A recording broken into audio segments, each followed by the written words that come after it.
We just finished breeding in May and June after we've weaned our first batch of spring pigs. We've sort of combined barn raising with pasture raising so that it works best depending on the season. When it's time to wean the piglets, they're strong on their feet, they're ready to go. At 8 weeks, we call up all the piglet customers who have pre-ordered feeder pigs and or breeding stock, and they come and pick up their pigs. We sell lots of anywhere from maybe 2 to 12. It depends. We have some bigger customers, and then some people that just want a couple of backyard pigs, and then some people that want registered breeding stock. And so we sell the vast majority of our piglets that way. And then typically we save 1 to 2 litters for ourselves, 10 to 15 piglets, depending on what we have. And we pick the litter of piglets that's going to work the best for us as far as our butchering dates that are already set up a year in advance. So we try to plan that as well. And then once the piglets have sold, we put our piglets out on pasture. And we do that in a real specific way because I want them trained really well to fencing. We put out 4 hog panels into a square paddock out on pasture. And if it's near a tree, we'll put it around a tree for shelter. If there's no tree in the paddock we want to put them in, we'll put a calf hutch in there for shelter because they really only need it when they're little. And within that 12 by 12 little paddock we make with the hog panels, we string the electric wire. 2 strands of electric wire, usually 6 inches and 12 inches, and make that nice and hot. And then their feed and water is in there, and they're confined to that small space for the first week. And they very quickly learn the fence. And the importance for putting the hog panel is that a piglet's response to an electric wire is to actually go forward and through rather than backing off like a cow might do. And so if you just put them directly on electric wire, they'll try to go right through it. And you'll quickly teach them to just haul through electric wire, even if it's netting. So the idea of the hog panel is that they go through that electric wire and then they hit that hog panel and they have to back up. And also if they press the wire up against the hog panel, they'll make the hog panel hot. I know, in a nice wet little nose, it's not fun.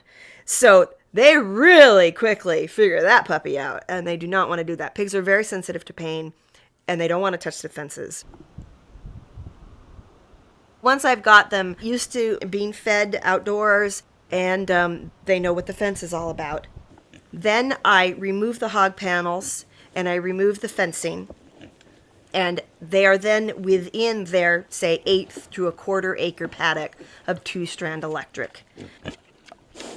After, spending a week in their new paddock, then they're fairly well adjusted to life outside. The pastures that we use for our feeder pigs are typically have a lot of trees in them, so we don't supply shelter. The sows, when they're out on pasture, or the piglets, when they're out on pasture, I use nipple drinkers, which is a small metal nipple that they bite on, and that releases the water. And I can mount those on a T-post in the pasture and move it as needed as the pigs move. With piglets, when I first put them out on it, I stick a little piece of wood in the nipple, which holds it down, and it drips a bit. And their natural curiosity will cause them to start biting on it and checking it out, and then they'll figure it out.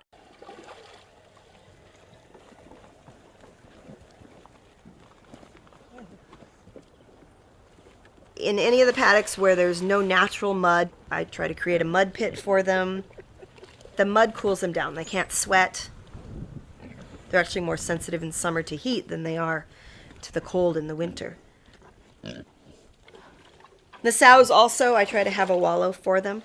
Most of the paddocks where I put the sows for the summer have a natural spring, which works out great. I don't have to create a wallow. They have it naturally. Anyway, you can get moisture on their skin so it can evaporate and they can cool themselves down. It doesn't matter how much water you give them to drink. If they can't also roll in it, they can't cool themselves down. Especially a 400-pound sow. She definitely needs to cool down. And the piglets aren't going to eat if they're too hot as well. I feel it's real important for them to be cool so they're comfortable and they grow better. So those 10 to 15 piglets stay together and get moved every week or 2 weeks, depending on how the grass is growing. They are on dedicated pig pasture, which means it is a rutted pasture that has had pigs on it on and off for years. So it's not like a smooth, grassy pasture. There's a lot of forage on it, but we are used to having an area that's quite rutted because the pigs dig holes.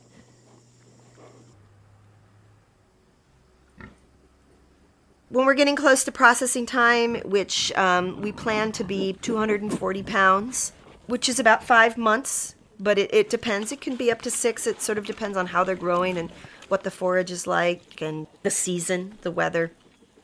And now it'll really depend on also what processing dates we have. It's gotten much tighter at our butcher, much more difficult to get dates. So we've actually lined up our dates way in advance. And now it'll be more when is our date rather than is the pig exactly ready.